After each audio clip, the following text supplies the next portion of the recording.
So today I'm chatting with Tors Grantham, who is a confidence coach and also offers podcast editing services through her other business, Podcastology. Tors is also a student in my course and a real life friend of mine. We met a few years ago, right? Through Yeah, in a London. friend, Maggie. Yeah, we met in Hmm. London. And I actually interviewed Maggie in episode 12, I think it was.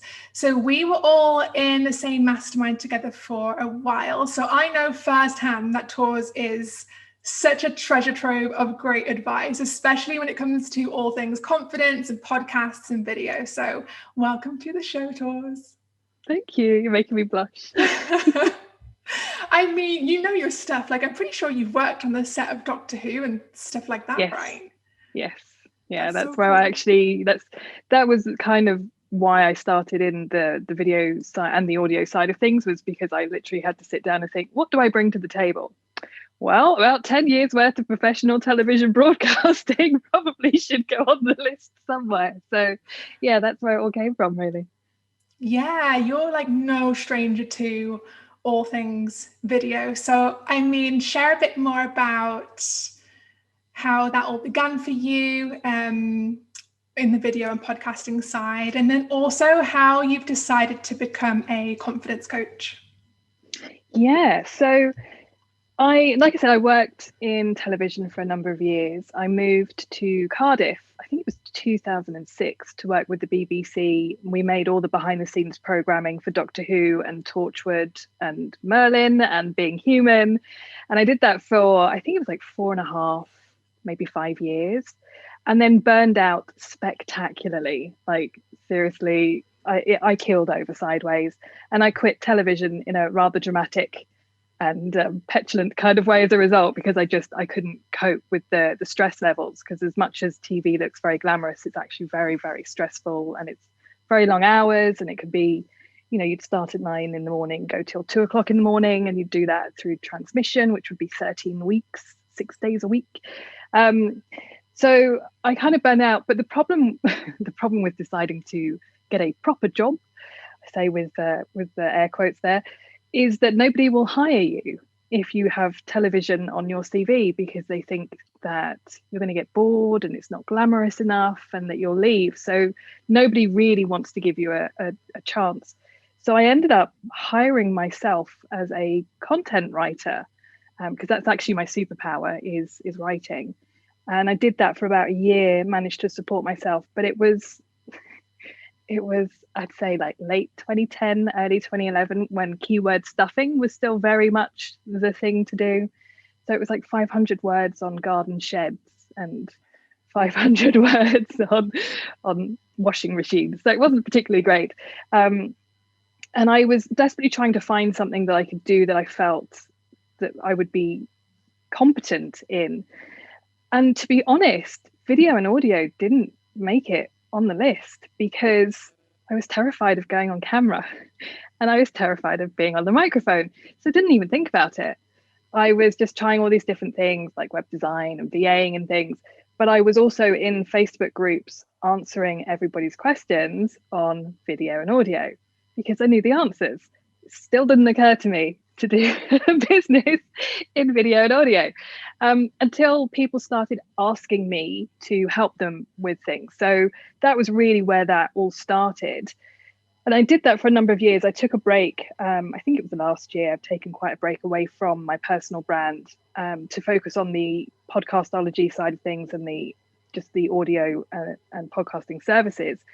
Because what I was finding, particularly around the video side of things, is that I was being asked more often about the equipment, which I believe is the least important part of your video, and wasn't being able to focus on what I think is the most important part, which is you and your personality and how you are showing up.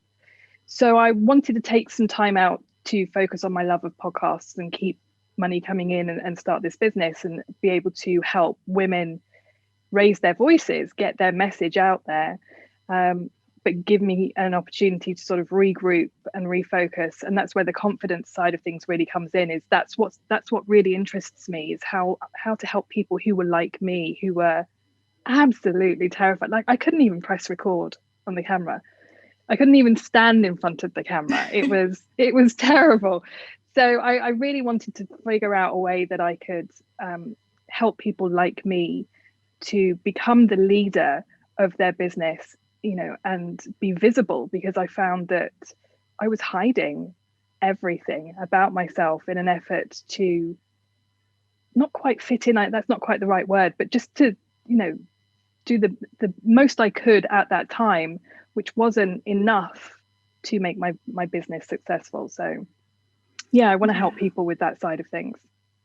I love that. I love that you have a very clear mission in regards to who you help, because like I noticed on Podcastology's Instagram, you've got that it's by women for women. And I think that that's so powerful, because I do think that, I'm sure men have this problem as well, but I've noticed it particularly with women, is there are so many that I talk to who really just don't feel like they look good enough for video, or they sound good enough. They just have low self-esteem when it comes to what other people are going to think of them when they see videos of them and different things like this. There's a lot of mindset things that go into someone avoiding video, avoiding audio, and just avoiding showing up and being visible in the online space. So I think it's a really important thing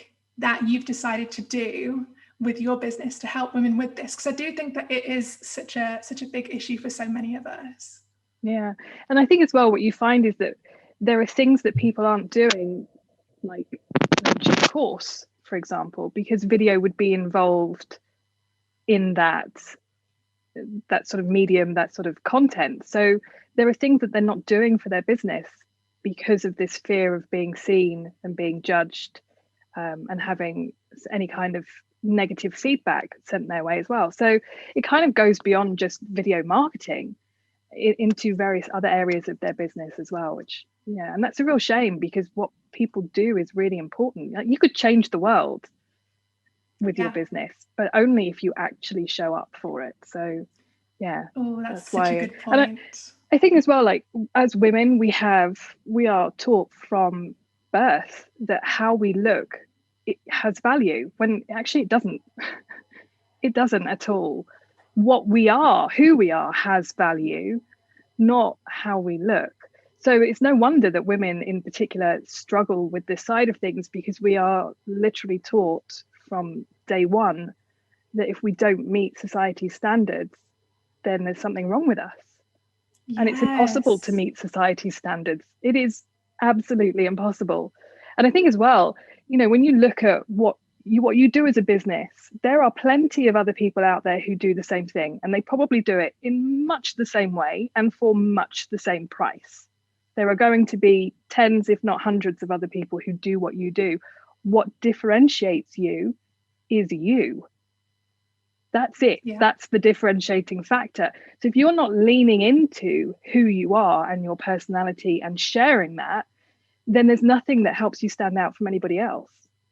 So to me, it's like you've really got to lean into that in order to stand out in what could be quite a crowded marketplace as well. So there's lots of different things that sort of go into the confidence side of things.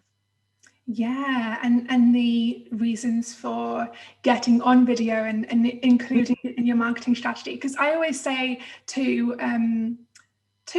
business owners who are hesitant about it, if someone is looking at two people who sell the exact same service, but one of them shows up on video and they create video content and they show themselves, they show their personality, they show that they know what they are talking about and they are confident in their abilities, and the other one hides behind their logo, you may both have the same price points and you may both have the same level of experience. But the person that most clients are going to gravitate towards is that person who shows up and is visible on video, purely and simply because they can trust that person more. They can also have that emotional connection to that person.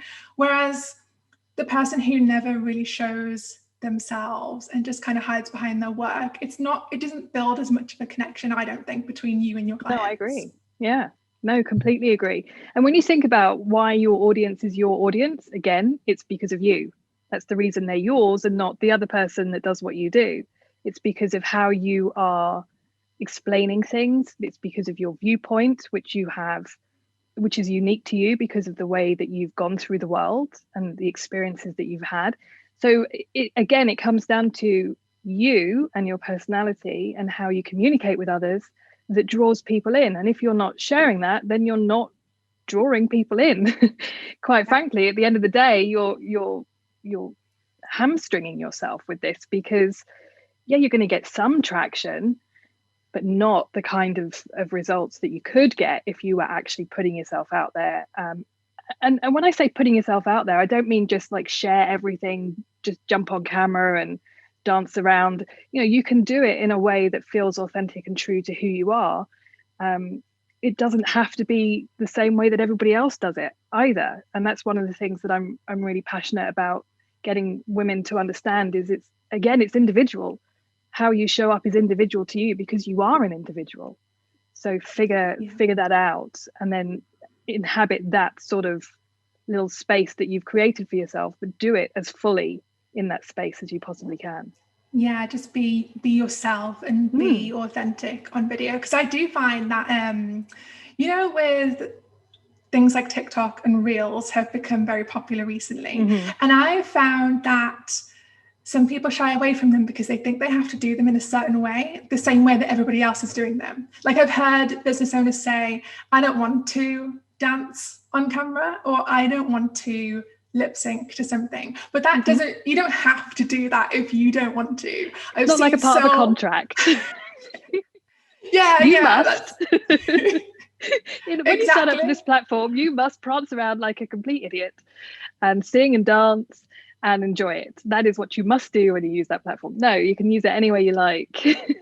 Exactly. Like you can do whatever you want. You don't have to sing, you don't have to dance, you don't have to like point at things on the screen. There are so many different ways that people can use video to just authentically be themselves. I've even seen, I know I mentioned it in a different podcast episode that I recorded a few days ago, but I've seen like mental health professionals, for instance, who don't like sing and dance on a TikTok. They literally have like a serious song on and they are just like pointing to things. Like it doesn't have to be this big sing and dance. No.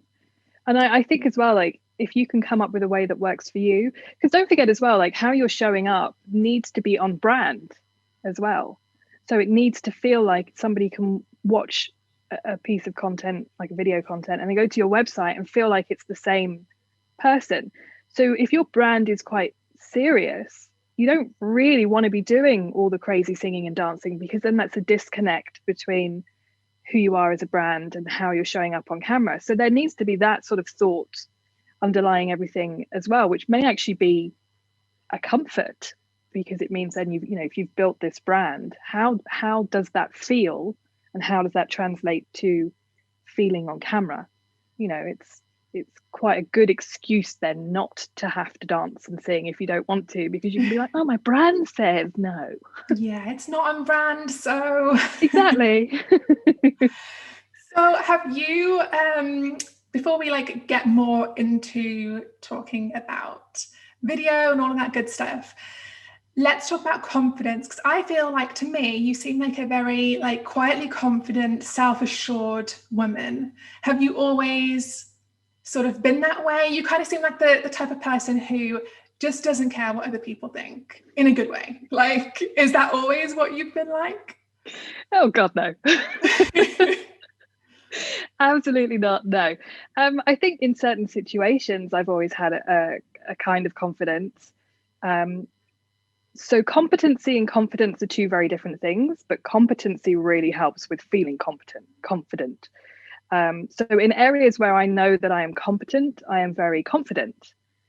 But in areas where it means talking to people, no, not so much. So I am incredibly introverted. I am an INFJ, I think it is. Yeah. So I do not do well around people normally. Yeah, I like same. one-on-one, right? I'm good with one-on-one, but in large groups of people. So like when we met that time in London, I was terrified, and I'd got Same. on a train. I'd got on a train. I think it was like a 2.5 hour journey from Cardiff to London. And I'd spent the entire time just being like wobbly and being, oh God, oh God, oh God, oh God, I'm going to have to be around all these people and I don't know them. And I knew Maggie and I knew Maria Innes, but I'd never met either of them in person. So, and I knew there was going to be more people and I knew that you were going to be there. And I was excited because I knew of you, but had never met you. And, you know, there was a number of other people like that. And it just became this huge thing for 2.5 hours where I'm stuck on this train and I can't, you know, so I still have these situations where confidence is a real problem for me. But what I've learned over the years is how to kind of, it's not quite put it aside, but just focus instead on who am I talking to? How can I get the most out of this conversation for both of us? What questions can I ask that's going to help this person feel comfortable and share a little bit more of who they are? And that gives me an opportunity to do the same thing. Just how can I build that sort of rapport between the two of us? So you're taking the focus away from you and what you look like and what you sound like and what you feel like, and are you making an idiot of yourself, and does this person think that you're a complete nutter, and all these other things, and you're putting it onto the other person instead, which then helps to just take the fear kind of out of the equation. Because the problem is, if you stay in your fear brain, there's no capability for processing. So you can't, because your brain shuts down, it's your nervous system taking over when you go into fear. So you can't interact with people in a way that's actually meaningful because your brain's too busy going, get out, get out, get out, get out, get out, get out, get out. So you need to figure out a way to just switch that off, and focusing on something else is a good way of just learning to do that. It will still take practice, but it's what I've figured out to get me out of that, oh God, get me out of here please, into what am I here for? Like, you know, in a networking event, for example, I'm there for a reason, and it's to meet people and have those connections. It's not so that everybody there likes me. That's not a goal. That's not a realistic goal, let's be real, because nobody is under any obligation to like you and you have no control over whether or not anybody likes you. I can influence how people feel about me through the way that I show up, through my body language, through how I use my voice, all that kind of stuff, but I can't control the actual outcome. So it's not even a goal for me to go into a situation and think I want everybody to like me, because it's never going to happen. Yeah.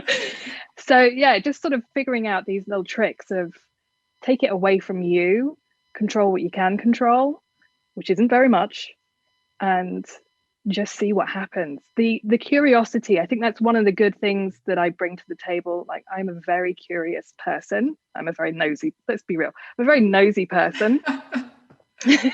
I'm that person that's looking in your front windows as I walk past the street. That's me. I'm that person that's like cringing, like, no, you can't do that. I am, when I'm in the house and someone does it to me, I'm like, oh God, quick, duck, hide. But I am very nosy about like people. I like understanding why people do the things that they do, and what those decisions were, that what was behind that decision, you know. So that sense of curiosity that I bring, I work very hard on bringing it to everything, particularly the times where I'm feeling anxious and scared, because otherwise you're reacting to what's in your head rather than what's actually happening around you. And those can be two very different situations, which then means if you're reacting to your head, you're overreacting in a way that's incredibly negative more often than not to a situation that isn't even happening, but you think it is.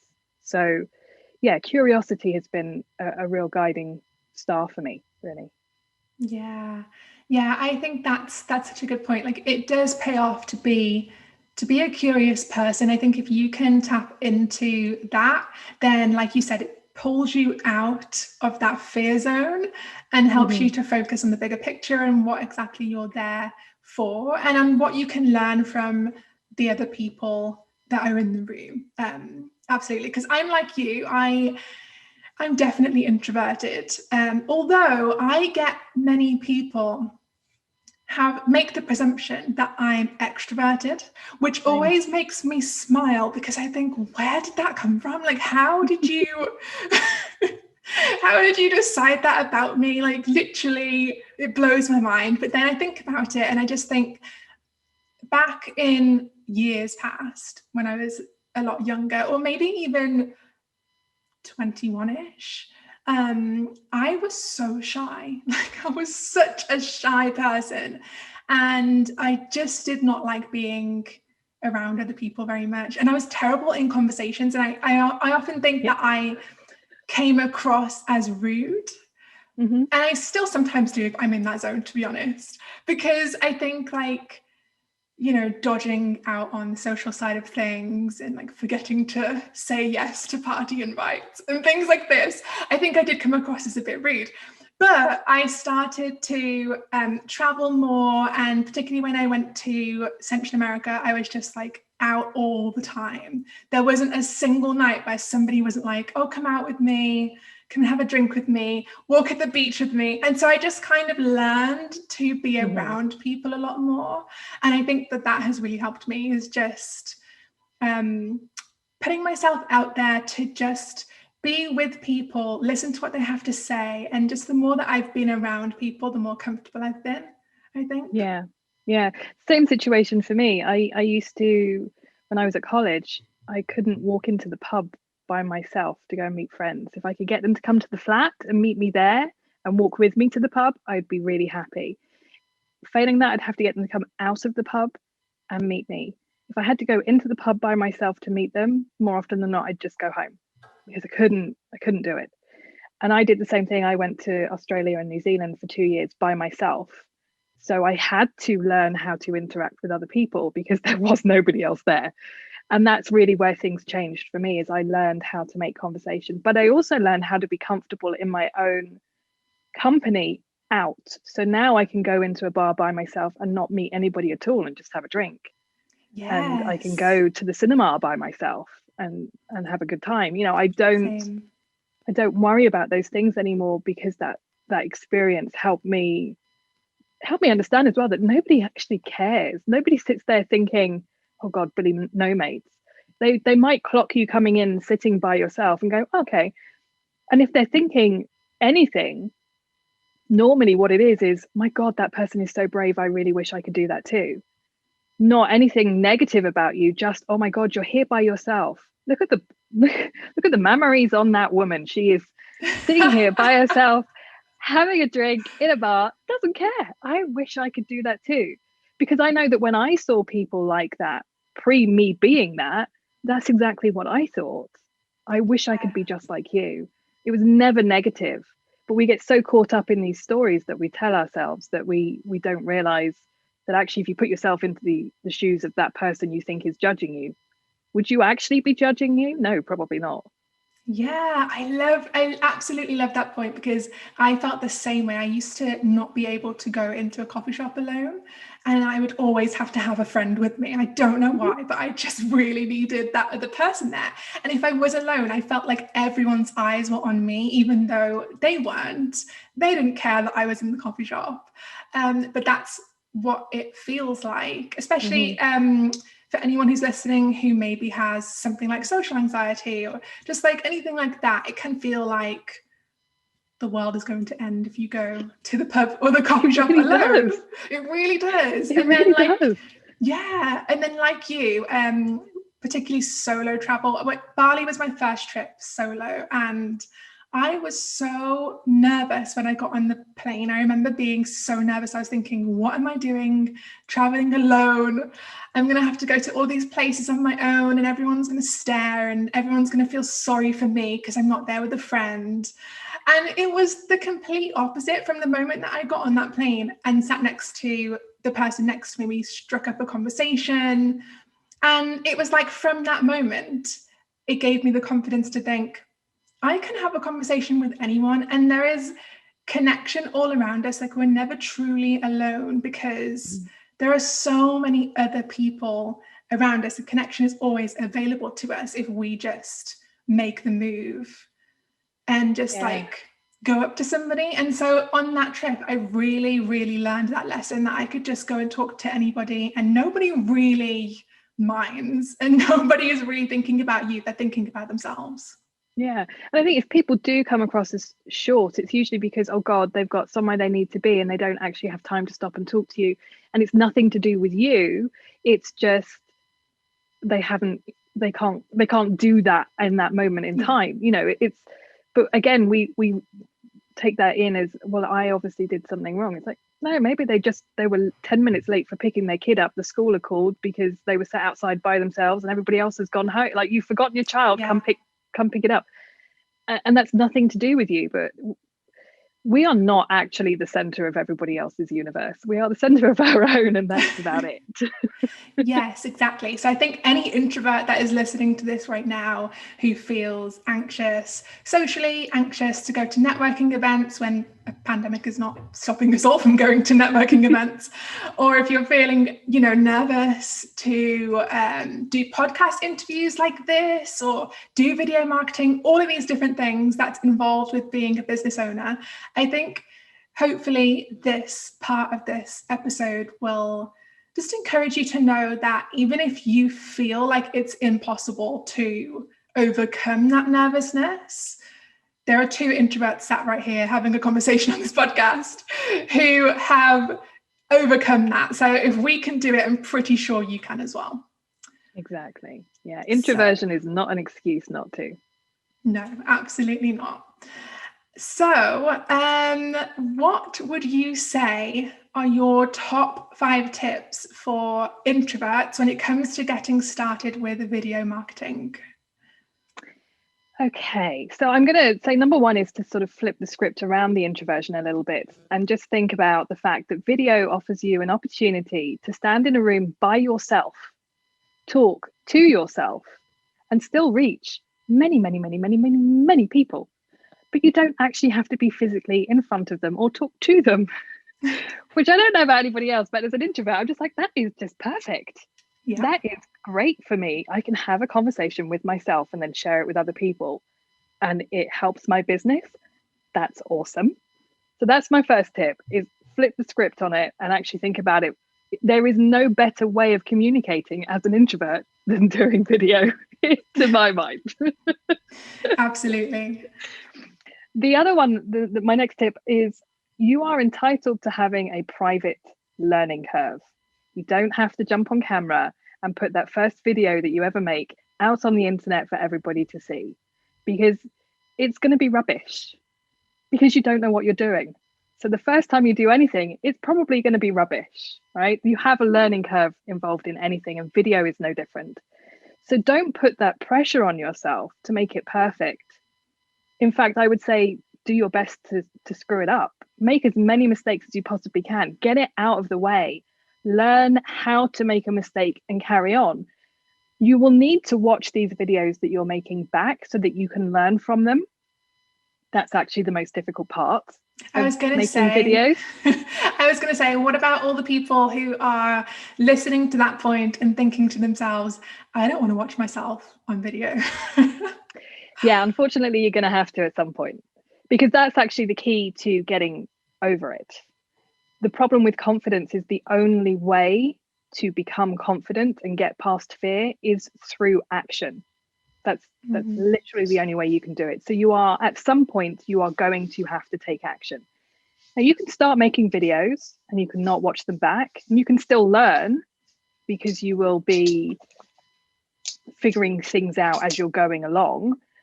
But the real learning comes from learning to watch yourself back. So I would say start with just making videos. Sorry, my dog has just decided to come and join us. Hi, Bear. His name is Bear, right? Yes. Yeah. Hi. Oh, he's so cute and big. He's huge. Yeah. When I said he's the same size as me, I wasn't joking. Nope. So I would say you can start with making videos that you don't have to watch back. Just get used to that process. But at some point, you are going to have to start watching them back to learn, because part of video making is communication. And if you are doing things that hinders that communication and that connection, you're never going to learn to stop doing those things, basically. The only way to do that is to watch. But what I would say, and this is tip number 3, is that you can start turning the camera on. So if you're like me and you can't actually set the camera up and get in front of it in the first place, then the action you need to take is in your head. So what I want you to do is to start pretending that you are going on camera. I want you to picture it in your head like it's a video that you're watching of yourself, like it's a film, that you're going on camera, you're amazing at it, and you're funny, and you are just spilling the tea all over the place, like you're just dropping that mic, and you are just really killing it on camera. You're really good, because what happens is your brain can't tell the difference between you picturing something and you experiencing something. So if you're become really good at visualizing doing a particular thing that you're afraid of and doing it well, your brain thinks you've already done it. Oh my goodness, I love this point. Right? So your fear starts to go away because in your head, you've already done it and you've succeeded. So you just need to spend some time practicing being on camera.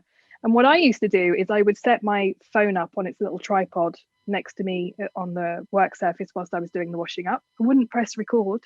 I'd just have it pointing at me, because that was part of what was uncomfortable for me, was having this thing looking at me.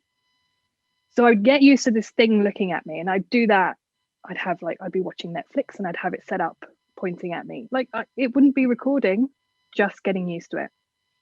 And then I would get used to it pointing at me whilst I was delivering content, and I'd be washing up and I'd be delivering content to my phone that's off. But in my head, I'm picturing it as this video is going on. And if you're smart, actually what you'll do in that situation is record your audio, because you'll find that you're coming out with a load of stuff that you've never thought of that's pure gold, but you won't remember it because you're in that moment of just talking. So it gives you an opportunity to go back and be like, oh God, I know that I said something amazing here. Let me re-listen to it, which again helps you get used to the sound of your own voice as well. So just taking the time to do as much in your head before you're actually pressing record is going to really help you take that step to press record. And then once you've taken that step, going back to the previous tip, then start making videos for yourself that you are putting together as if you were going to put them out. So you learn to edit, you learn lighting, you learn how to frame yourself on camera, all that kind of stuff. But you don't have to put those videos out. You can use those as your learning curve. So that's 3? Was that 4? I think it was 3. I think it was 3. Okay, so 4, the reason why you have to get used to watching yourself back so that you can adjust how you're showing up is because when you are on camera and you are trying to sell somebody on something, which isn't necessarily a product or service, it can just be a concept or an idea. So right now I am selling you on the idea of video marketing.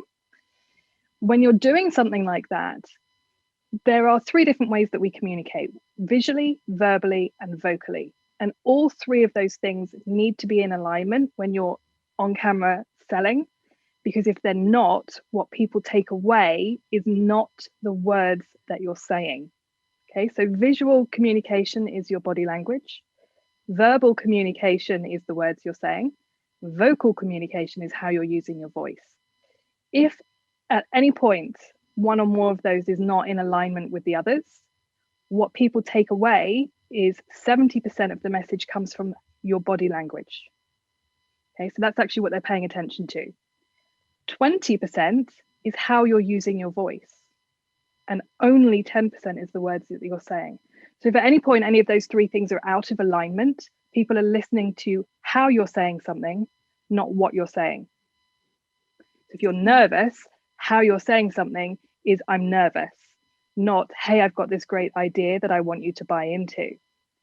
So people then automatically go, well, you're either lying, you don't believe yourself, so why should I? You don't know what you're talking about, so you're nervous. And they come out away with a completely different takeaway from what you were hoping. Yeah. So that's why you need to watch yourself back, is to identify those things where one of those three communication methods are not matching the others, so you can fix it. Yes. Oh, I love Does that this make point sense? because, yes, definitely. Because I do think that if you sound nervous and jittery and scared, it really does impact sales. Like I can remember years ago, I did a joint webinar with someone who was incredibly nervous. And she's brilliant and she really knows her stuff. And her content was amazing. Her product is fantastic. But it did the lowest in sales that I think either of us have seen on a webinar before. And we both had a conversation about it afterwards. And it came down to what we thought might be just how nervous she sounded. Because then it came across just as very unconfident, I think. And when clients and customers believe that you are not confident in what you sell, be that a service or a product, then why should they be confident in that product or service either? And why should they be confident in the results that you say that you can get them when you are not confident in those results either? And so I think like you can be confident in those results and in your service or product and not sound it. But if that's the case, then you probably need to work on, making sure that you sound more confident, that you speak with confidence. Do you have like any, for your like final tip, do you have any advice on how people can sound more confident if they just don't feel like they do? I've got a really good one for you. So first of all, you need to identify what confident actually looks like for you, because it is different in other people. And then, so how when you're really excited, your body does things and your voice does things automatically because the emotion makes you do things. So for me, my shoulders go up around my ears and I'm basically a toddler in an adult woman's body. So I start jumping up and down and flailing and I get really loud. That's excitement for me. So if I was to say to you, I'm excited, there's nothing about what I've just done that you're not going to believe me, because I don't sound excited. Whereas if I say, I'm so excited, then you're going to kind of buy into the fact that I'm actually excited. So the emotion drives body, but this is where it's cool, body drives emotion. So if you match what you would do when in that emotional space, you'll feel the emotion too. So it's not quite fake because you do actually feel it, but if you go through the motions of that emotion, you will feel that emotion. So if you identify, what does your body do? What does your voice do? How does everything feel when you're confident? Mimic that when you need to be confident, and the emotion will follow. Yeah, I completely agree, because it's like that whole concept of I've heard a lot of people say that if you feel down or you're having a low day, if you smile more throughout the day, that tells your brain that you're happy and you actually start to feel happier just because of what your body is doing, literally with your lips. That's like one like brain hack that you have to feeling a bit happier. So it does prove that, like you said, emotion can follow your body if you really want it to. Yeah, but you have to be clear first on what does that look like in order to be able to trigger it. So put yourself in front of a mirror and try and think back to the last time and re-embody that and see what actually physically is happening with your body and your voice. Yeah, such great tips. This is such a juicy episode. Like I'm so happy that like we had this conversation. Do you have any advice for anyone who's listening who is not confident in how they look or sound on video? Because I think this is a really big hang up for a lot of people, including myself at times, because most of the time I don't care too much about it. But there are definitely times, particularly with video, when like literally 2 weeks ago, I recorded 3 videos and the lighting was so bad that I got all perfectionistic about it. And I was just like, I look awful in these videos. And I think as well, what had triggered me was I'd had a conversation with an ex who we're just like on friendly terms with. And he had mentioned that he'd watched my YouTube videos, and all of a sudden, since that conversation, it like sent me down this spiral of, oh my goodness, people that I know actually watch my videos, or people that I don't know anymore but are in my past can just Google me at any time and watch my video and see what I look and sound like and what I'm coming across like. So I really got into my head, and I was just like, nope, these videos just aren't good enough. And I re-recorded my least favorite one, and then kind of hated on myself for it afterwards, because I was just like, Misha Woolery, how could you have been this vain? Like, why are you obsessing over this so much that you have gone and taken extra time out of this day that you don't have to re-record this video just because of what you look like?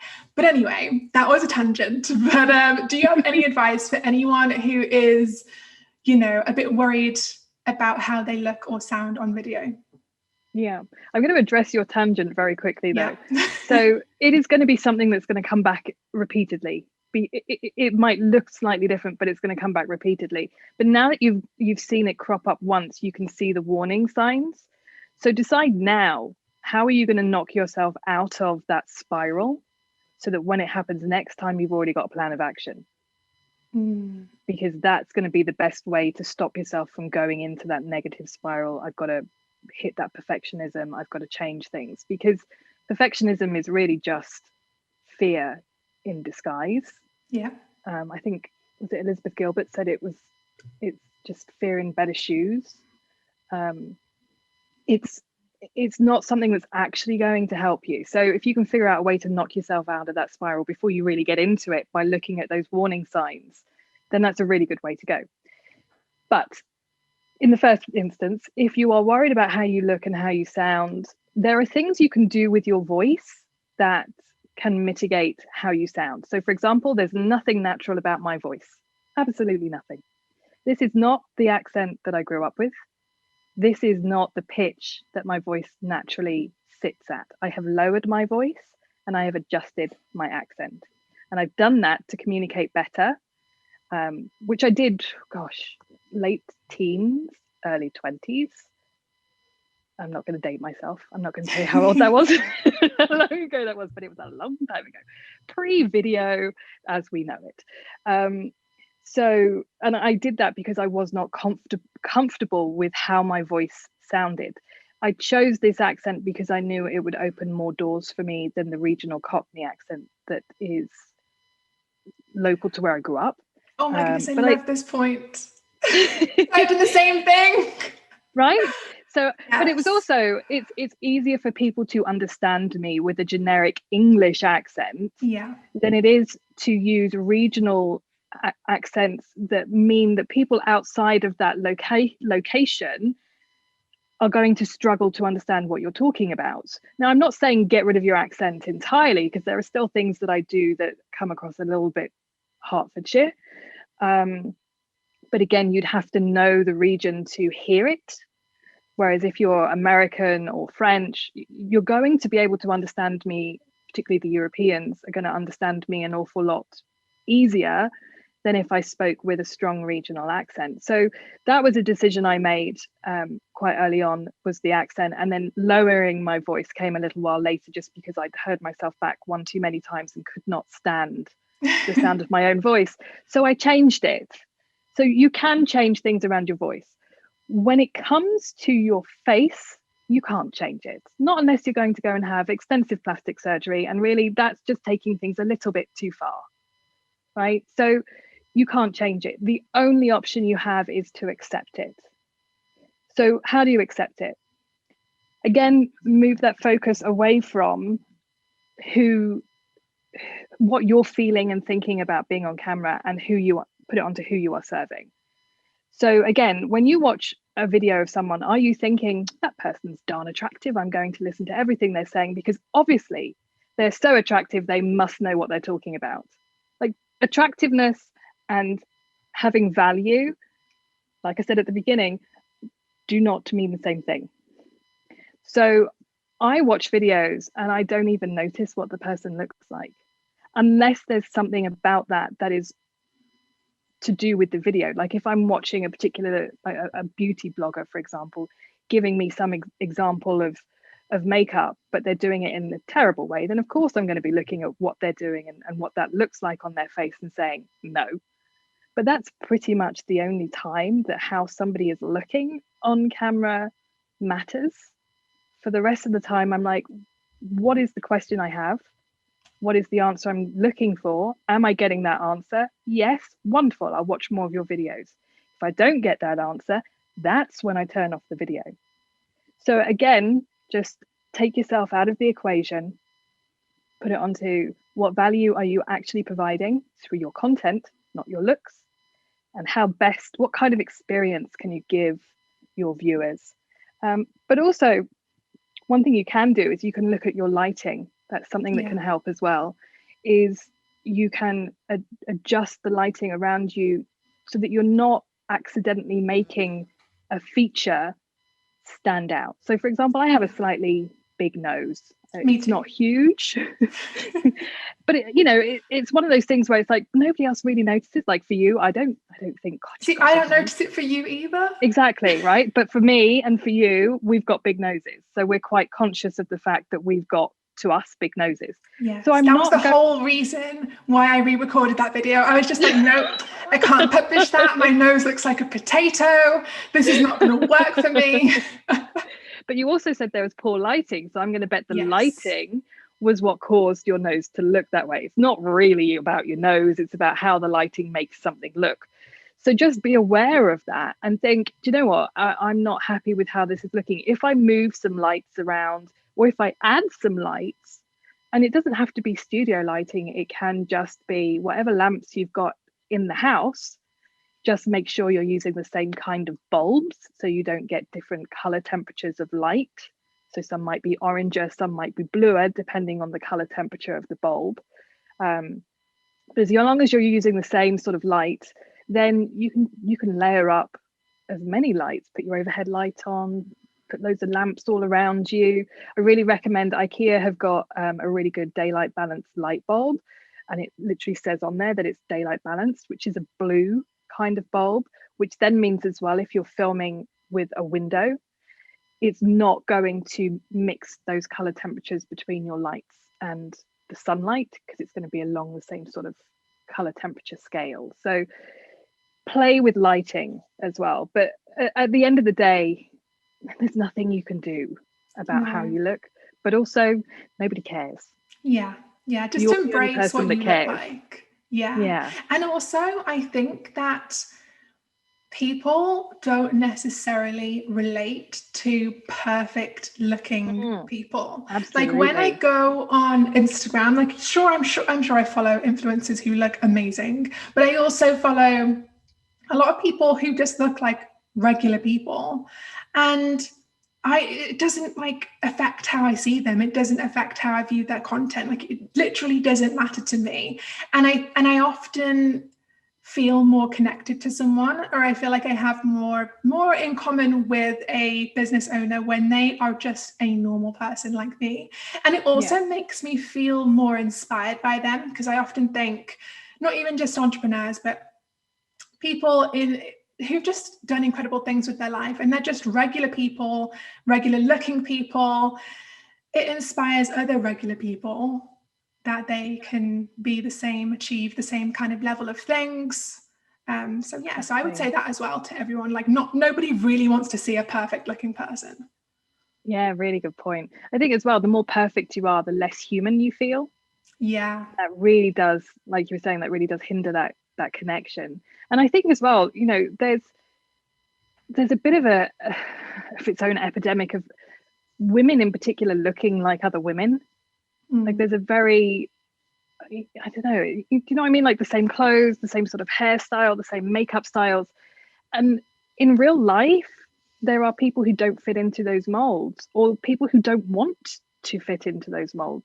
So I think we actually need more examples of people who don't look like everybody else showing up, so that other people who look like them have an example that they can follow.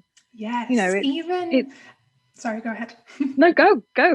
No, I was just going to say, even when it comes to something like race or religion, if you're like Black or you're Muslim or something like this, I've had the amount of DMs that I've had from people of color who say to me, like, should I post a photo of myself on Instagram, or like, should I keep using my logo as my profile image, or should I use one of me? The reason I'm asking is because I don't think that many people will hire me if they realize that I am Muslim, or if they realize that I'm brown or Black, or you know what I mean? So and what I say to that is just, or like, even I had someone when I was in New York who said to me, do you use photos of yourself on your Facebook ads? And I was like, yeah, I do sometimes. Why? And she was just like, do you not find that impacts the clicks and the conversion rates? And I just thought, oh, I've never even thought about that before. But obviously to her, it was something that she had noticed with herself. And I just think, to anyone who is listening, who is thinking in those terms, like, oh, I don't look like the majority of people in my country, so like, I don't know whether that's going to cause a disconnect for people. I think that the right people just don't care. Like, why would you want someone to work with you, to hire you, who, I don't know, is racist or doesn't like Muslims or whatever it is? Like, you wouldn't want that kind of person as part of your business and your brand anyway. So I would say, like, don't hide yourself away from video and photo and being visible in your business and your brand because you think that it's going to push people away, because the only people that it pushes away is the wrong people, and the right people will gravitate towards you regardless of what you look like, because like Tor's already said, your value doesn't come from what you look like. It's coming from the content that you're actually creating. And that's what the good people, the ideal clients, are actually concerned about. Yeah. And don't listen to anyone who tells you that you can't, especially yourself, because you're going to find that your own brain is probably the loudest in telling you that you can't do this. And it's not true. It's not true at all.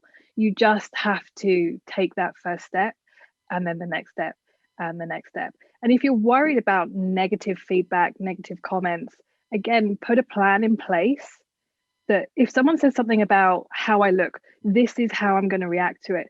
Because at the end of the day, all that is somebody's opinion. That's not a truth. It's just somebody's opinion. And that is two very different things. The truth and an opinion are not the same thing.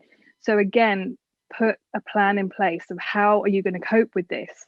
So that I think a lot of the time it's a shock, because you know it's coming. It's going to come at some point. Somebody is going to say something stupid or horrible, or just they're going to word it in a way that makes it unclear what they actually meant, and you're going to take it badly, because this is what happens.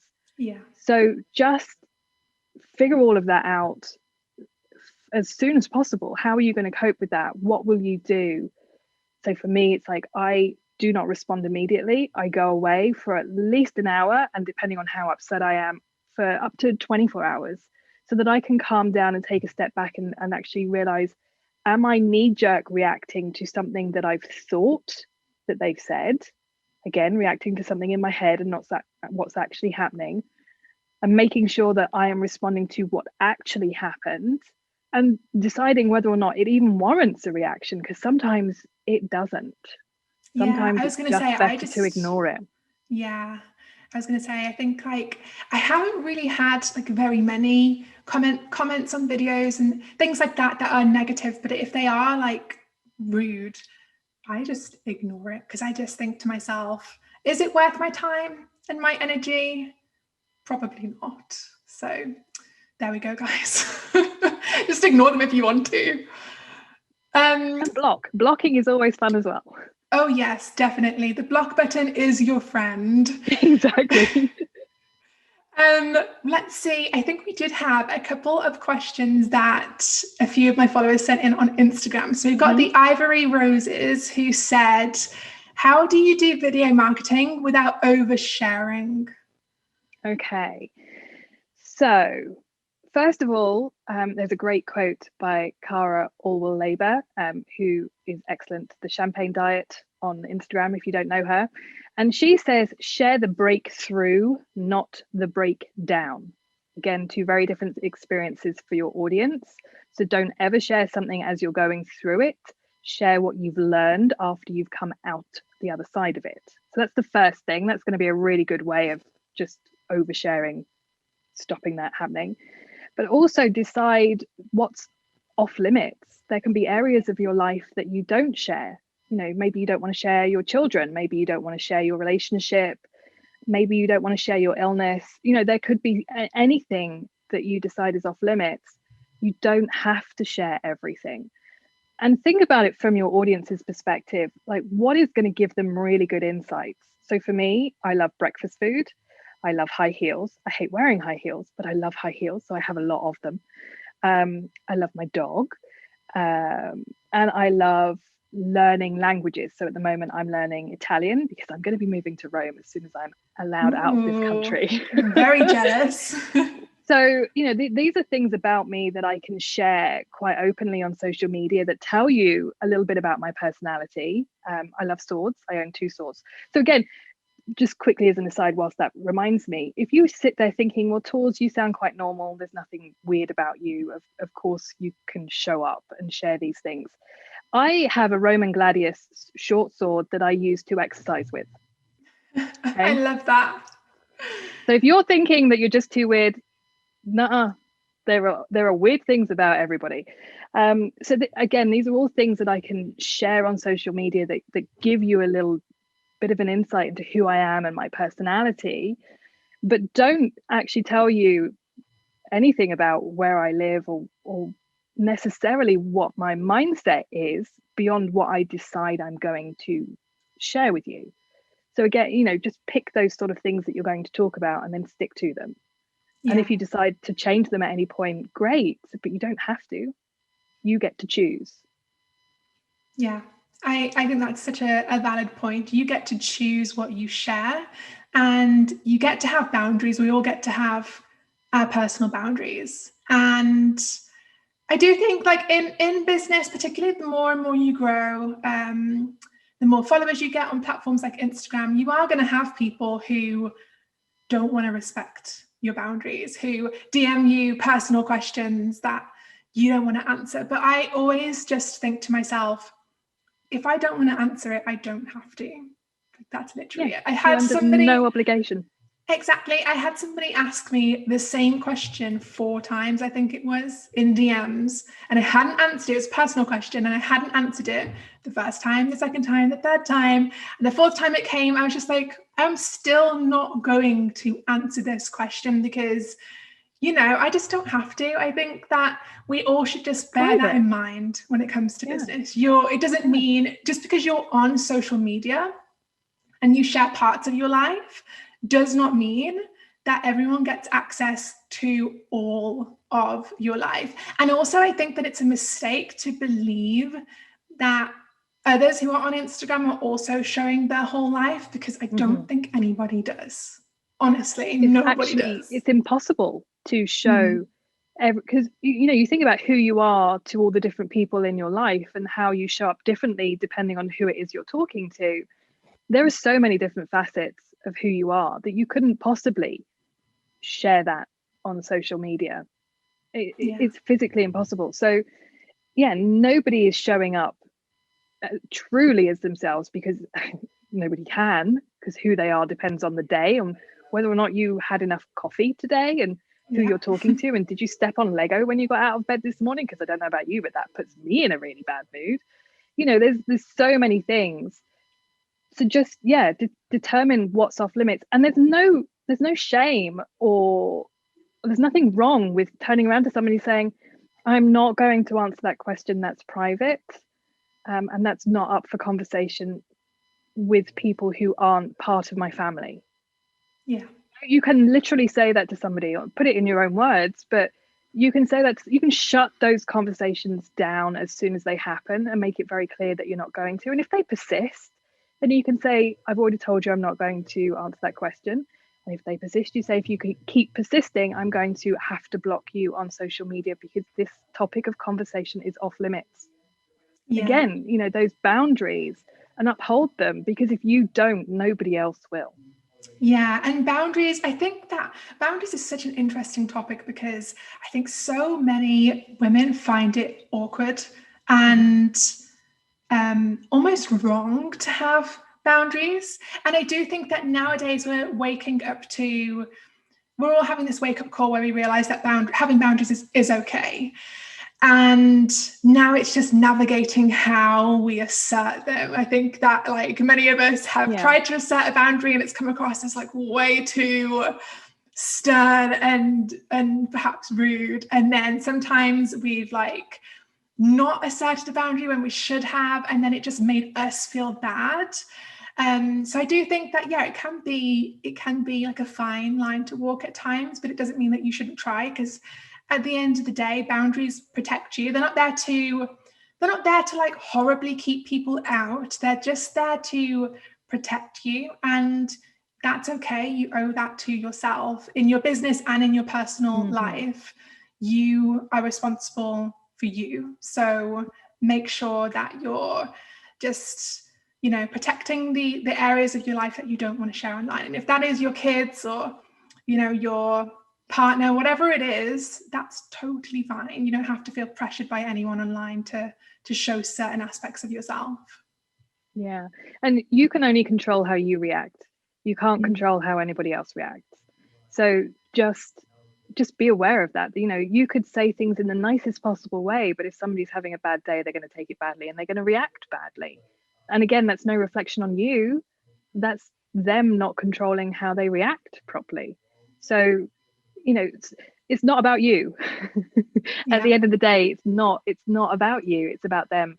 And you have to do what you need to do to protect yourself, just like Nisha was saying. Yeah, absolutely. And we have got, I think it's Yasmin from Robal's Design Studio. Last question here. And she says, is there a point in life where you feel legit confident? Yes and no. So again, it comes back to what I was saying at the beginning about competency and confidence. So you will start to feel more confident in areas where you didn't before, and that's great. But then there's always going to be new things that are coming in that you're not going to feel confident about because you don't have the experience or the competency to be able to navigate it in a way that makes you feel good. But again, it's that learning curve of you learn how to do that, you grow your confidence, and then you feel confident in that area, and then the next thing comes up. So it's a constantly moving goalpost, I think. So yes and no. Yes, I think that's the perfect answer to end this episode on. Thank you so much, Tors, for having this conversation and coming on the podcast. I honestly think that this is going to be one of the most helpful interviews. I think it's packed with so much good stuff. So thank you for coming on the show. Thank you. I had a really good time.